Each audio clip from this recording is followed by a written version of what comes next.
आध्यात्मिक साधक के जीवन में रिश्ते जो है बहुत गहरा और गहन लेकर आसक्ति बढ़ाकर पृष्ठभूमि में बैकग्राउंड में एनर्जी ड्रेनिंग चलते रहता है।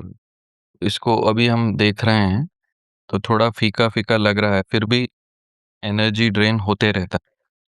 7 साल में बदलते बोल के बोले हैं, तो इसमें अभी क्या करें हम? और ऐसा है, आध्यात्मिक साधना कोई व्यवसाय नहीं है। इसको कोई यांत्रिक विधि से आप नहीं कर सकते। ये जितने भी रिश्ते हैं, आप ये समझो जितने ज्यादा इसमें आप इनको खींचोगे, मजबूत करोगे, गांठें उतनी सख्त बंध जाएंगी।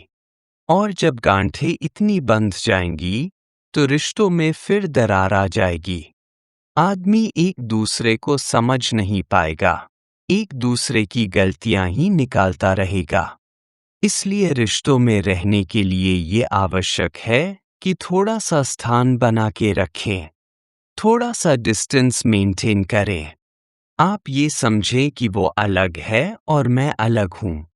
हम रिश्तों में ये समझ लेते हैं कि ये बहुत क्लोज में है, और बर्तन जितने नजदीक होंगे उतना ही खटकेंगे। तो इसलिए थोड़ा सा दूरी बना के रखो और मन में ये भावना रखो कि ये सब स्थायी संबंध नहीं है, कुछ ही समय के लिए है। इनको वर्चुअल समझो। ऐसा समझो ये बहती गंगा है, और जब कब गंगा आपके सामने से गुजर जाए, इसका कहना बड़ा मुश्किल है। पर मन में किसी के प्रति दुर्व्यवहार, दुर्विचार मत रखो।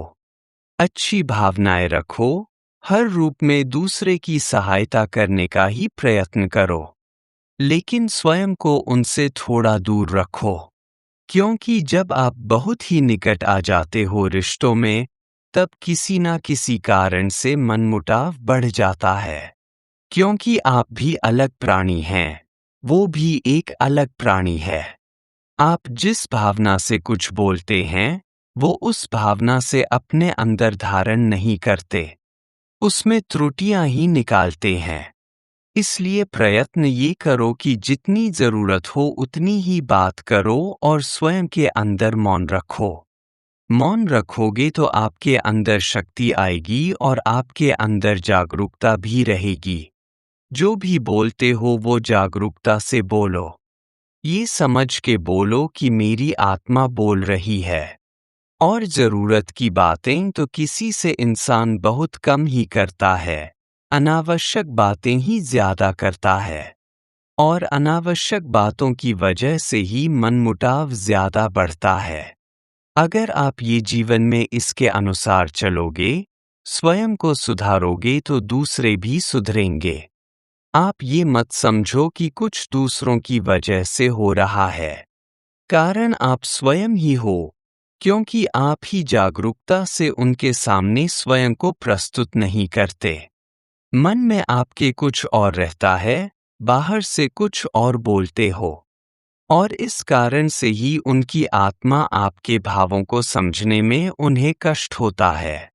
अगर आप शुद्ध भावना से बोलो और शुद्ध शब्दों में बोलो और कम से कम बोलो, तो जितनी भी असुविधाएं आप अनुभव कर रहे हो वो समय से समाप्त हो जाएंगी।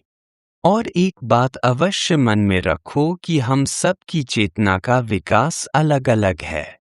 अगर दूसरे व्यक्ति से बात कर रहे हो आप, अगर उसकी चेतना का विकास आपसे कम है, तो आपकी किसी बात को वो ठीक से नहीं समझ पाएगा। अगर उसका विकास ज्यादा है, तब आप कुछ गलत भी बोलोगे तो वो आपको क्षमा कर देगा। ये आपको खुद ही निर्णय लेना है कि आप किससे बात कर रहे हो और क्यों कर रहे हो। और एक सरल विधि तो यही है कि कम से कम बोलो, जरूरत की बात बोलो और अपनी आत्मा को शुद्ध रखो। आपके मन, वचन और कर्म में किसी प्रकार का डिफरेंस नहीं होना चाहिए। सब एक ही रहे। जो आप मुंह से बोलते हो आपके हृदय में भी वही हो। तब आपको कम से कम समस्याओं का सामना करना पड़ेगा।